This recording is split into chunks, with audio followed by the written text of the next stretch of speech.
Welcome back to Spokane Talks Media. This is your weekly edition of Badge Report. I am your host, Timothy Kurgan, and today I'm here with John Nowels. Thanks for having me. Yeah, no problem. So first, before we get into our main topic, I just want to talk about Camp Hope a little bit. Just anything new that's going on, anything that the public should know about.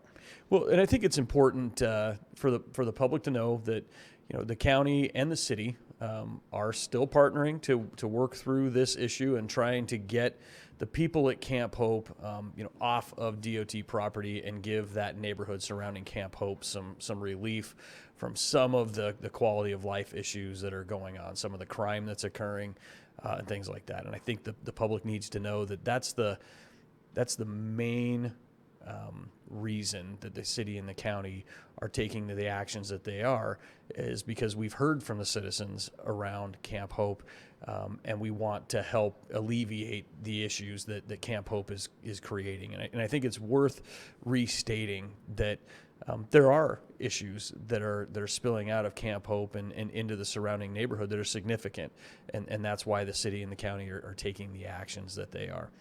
So I think as a matter of an update, everybody's, I'm sure, well aware that the Trent shelter, the transitional center, and this center that we're going to be using to provide services and get homeless folks, unhoused folks connected with services, is being stood up, and it's now being operated by the Salvation Army.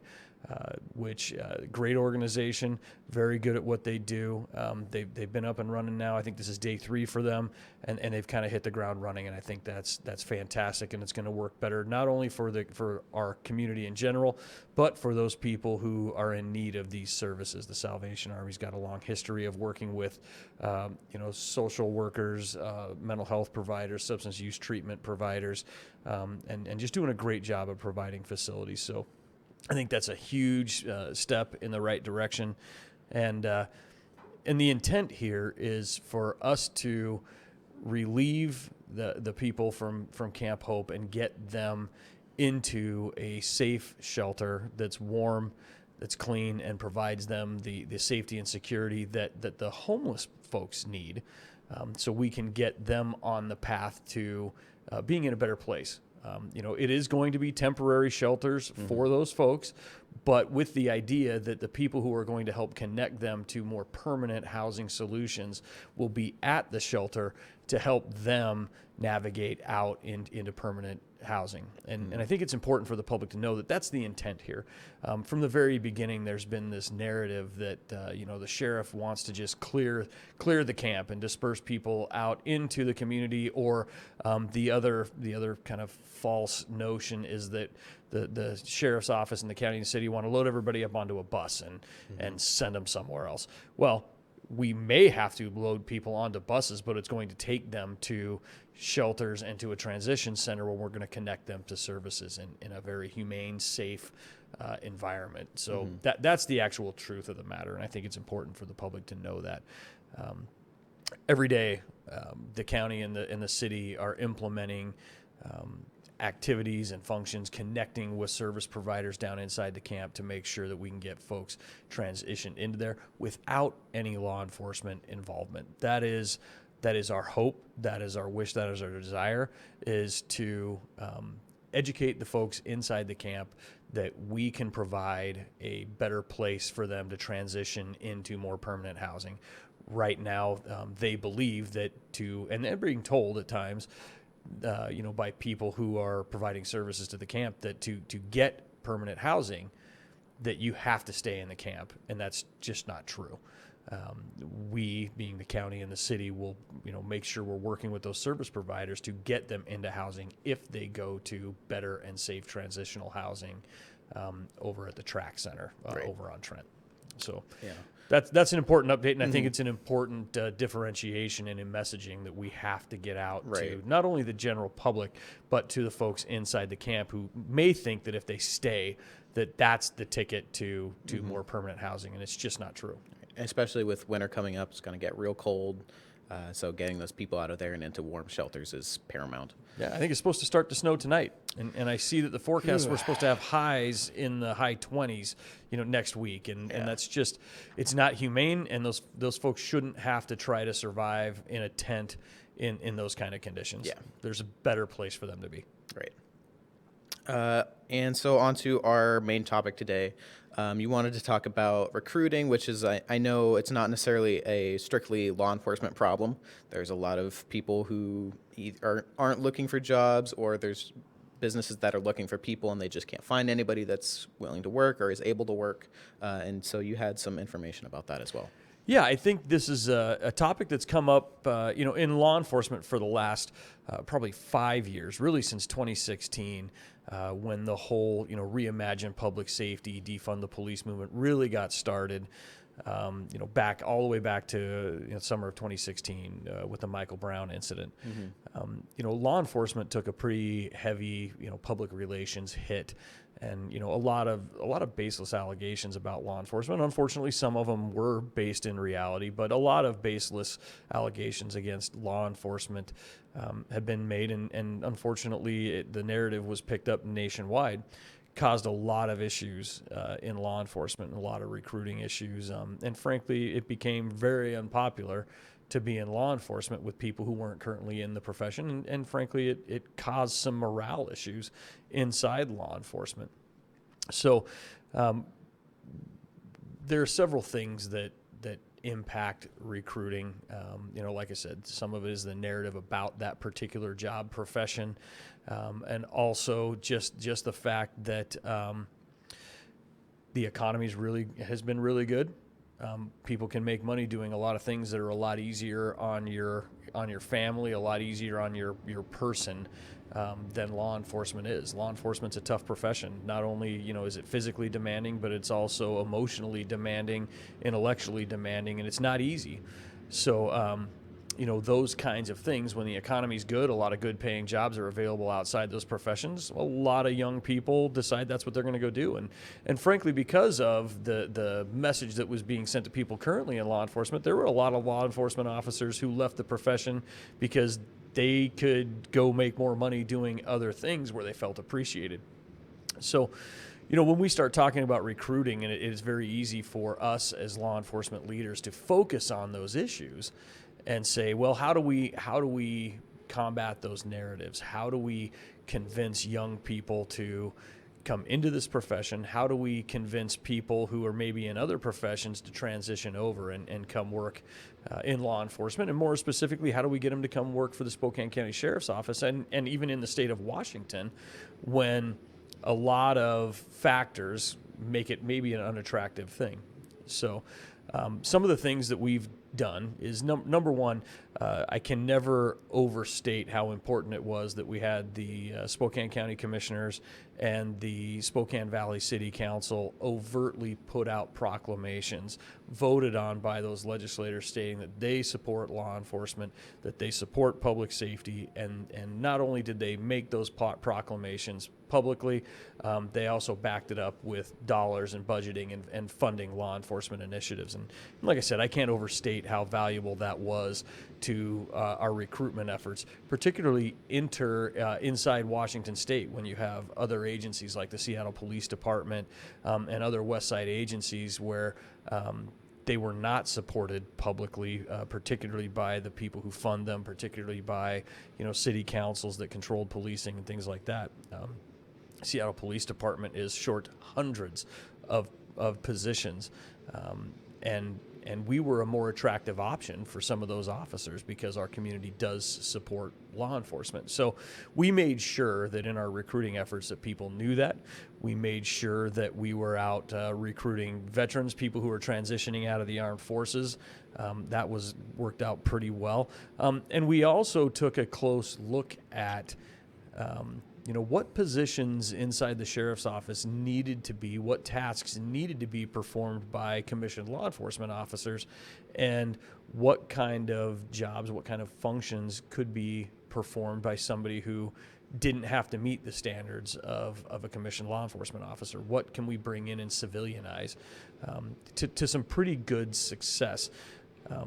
So the reason I bring this up is because we recently received some information and read a research paper that talked about all the factors that are complicating recruiting in the United States, and I think I need to offer you the ability to ask me some questions here. I'm kind of going on audible. No worries. But there were several factors that were talked about in this research article that talked about, we thought that this whole issue with recruiting was going to be temporary in nature. And what we are being told in this research is there's a lot of factors that are maybe going to make this recruiting more of a long-term issue, not just for law enforcement, but for a lot of service professions. So some of the factors I can tell you, and some of the other industries that are going to be affected long-term are teaching, firefighting, nurses. Everybody's well aware that we have a trouble attracting and retaining nurses in the profession, and law enforcement. So they're saying in this research that these are going to be career fields where we're going to struggle to recruit people in meaningful numbers, and they come up with a lot of factors. There's a lot of things that are in common with those four career fields we talked to. Particularly for law enforcement and firefighting, there are physical standards that you have to meet to do it. We both know that being a teacher, being a nurse, not just physically demanding, but emotionally taxing and challenging. So what this research pointed out was a couple of factors that are going to continue to make recruiting challenging, and a couple factors that I never really considered. They talked about the birth rate in the United States and just an overall shrinking workforce. A lot of people may not be aware, some people are, is that the birth rate in the United States between 1970 to today has been cut in half. We are just not having as many kids in the United States as we used to, which is going to shrink the workforce. An interesting statistic there is if we reverse the birth rate today, it would be 2040 or later before we saw a significant change in that workforce. So that is something that is going to have to change if we want this workforce shortage to better itself. They also talked about a couple other statistics that I think are important. They talked about the obesity rate in working age people in the United States. It has almost doubled to now where more than almost 40%, maybe a little north of 40% of the current workforce is statistically obese. Now, how does that work against recruiting for law enforcement and firefighters? Is we have minimum physical standards. It was in the military as well that they brought this up. The military faces the same challenges in recruiting, and we have to look at, okay, we have minimum standards. When I became a police officer, I had to meet a certain physical standard before I could even go through the application process. Now what the things that they're talking about are, well, maybe we need to be more willing to work with people who might not meet our physical standards prior to hiring, and help them, work towards meeting those physical standards, but keep them, in the hiring process. The military now also has just decided that, yes, we'll bring them in and we will get them into physical shape prior to having a minimum requirement before they enlist. Expanding it instead of you have to be like this when you get in. Yeah, exactly. So that's an interesting dynamic and how that affects police recruiting, and we need to rethink how we go about setting our physical standards, or how we bring people on before we actually commission them. There are some things to think about there. The other interesting statistic to me was, which I had never really considered, on how this would impact the job market. And again, we're talking about people in the workforce age, 18 to 60. I don't know exactly what that age range is, but I do know it's like 18 to 60s somewhere. Right. The number of people who qualify and are receiving Social Security disability for whatever reason between 1970 and today has almost increased 430%. That is an astounding number. Really is. And let's face it, so if these people are physically disabled, emotionally disabled, mentally disabled, for whatever reason, those are going to be the sorts of things that would preclude people from working, period, but certainly going to be taking those folks out of the market for police recruiting, police recruitment, firefighting, teaching, nursing, the military. That's a huge part of our working age population that is just not eligible to work. So these are the kinds of statistics that this group talked about, and in this research paper that talked about there are going to be challenges for recruiting into the future. So. And just kind of one of the last questions that we'll cover is, what would you say to somebody, especially like a younger person, who is interested in joining law enforcement, whether it be at the local level, the state level, federal level, whatever, and who are interested in doing it but are kind of questioning that decision based on the culture, like the stigmatism that a lot of law enforcement faces, the physical requirements, the mental requirements? What would you say to those people? So, number one, this is a career field, particularly in law enforcement, that has been exceptionally rewarding for me and most of the men and women in law enforcement.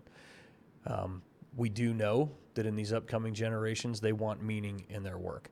Well, it is tailor-made. Law enforcement is tailor-made for making a difference in a community. So anybody who wants to go to work believing in what they're doing every day, law enforcement is a great place to be.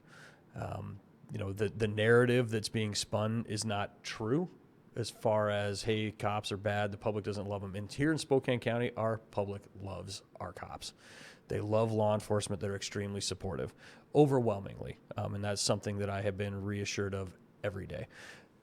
I will also say you're going to make a good living. You're going to be able to support a family. You're going to be able to go out every day knowing you're making a difference. And that is invaluable. I mean, yes, pay is important. Don't get me wrong.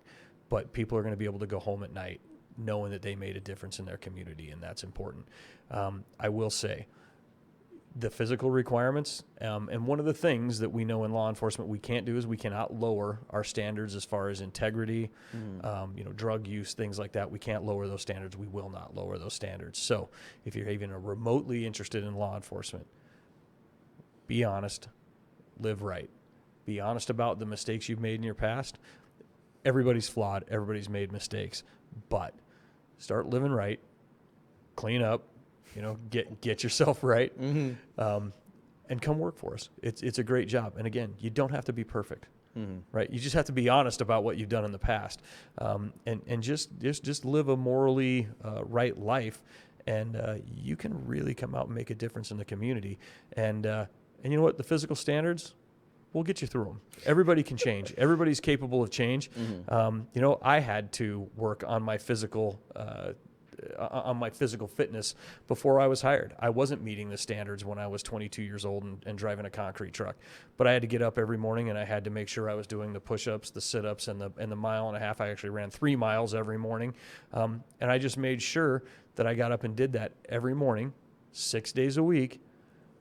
And you know what? In 3 months, I absolutely far exceeded the physical standards that 3.5 months before I couldn't meet. So there's a path forward, and we shouldn't let those kinds of things obstruct us from doing, a career that's going to mean something. I've been blessed. You talk to almost everybody who's worked in law enforcement. It's a great career, and it's been very, very rewarding. And most days I feel like I haven't had to go to work. It's been a real treat. So if that's the kind of thing that people think might interest them, come on down, talk to us. We're still hiring. Perfect. Well, John, thank you for coming on the show today. It's been a wonderful interview. This has been Badge Report, and I am Timothy Kurgan, and we will see y'all later. This is Dave Reynolds with Source Real Estate. Our secret is our 1% listing fee. All the services, marketing, photography, and more for a 1% listing fee, saving you thousands. May the source be with you. 999-8878 and visit sourcerealestate.com.